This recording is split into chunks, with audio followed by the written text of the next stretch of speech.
Viete, prečo vzniká väčšina nedorozumení? No preto, že si neoverujeme to, čo si myslíme. Nám môže ísť v hlave, veď vie, že sa má ozvať, vie predsa, čo má robiť, veď vidí, že potrebujem pomoc a zabudol na nás. Ale je to skutočne tak? Skutočne vie ten druhý, čo má robiť a čo my očakávame? Stalo sa nám naposledy, keď boli deti u mojich rodičov, že sme sa chceli s manželom prejsť. A ozvali sme sa teda rodičom, že lebo u nich boli deti, že sa ešte zastavíme u nich na obede a že potom pôjdeme. A ráno som teda písala mame, volala mame, že prídeme až neskôr, až na večer, lebo sme zaspali. Mama mi našťastie volala, pretože ona to zobrala automaticky tak, že ideme s deťmi.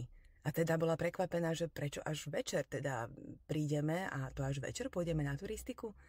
A ja som to zase brala automaticky tak, že ideme bez detí.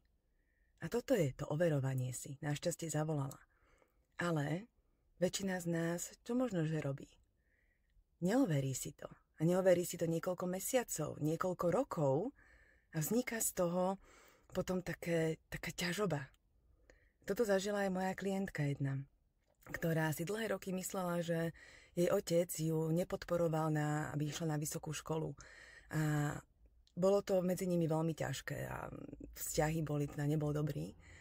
A nakoniec, po toľkých rokoch, sa ho opýtala, že prečo ju vlastne nepodporoval, keď bola na tej vysokej škole.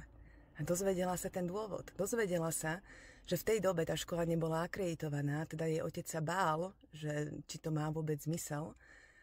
Ale ona to zobrala veľmi osobne vtedy. Ona to nevidela ten dôvod za tým. A nosila si to v sebe toľké roky. Takže skúste sa zamyslieť nad tým, aké sú tie vaše myšlienky, čo vy očakávate od druhého človeka, čo si vy myslíte.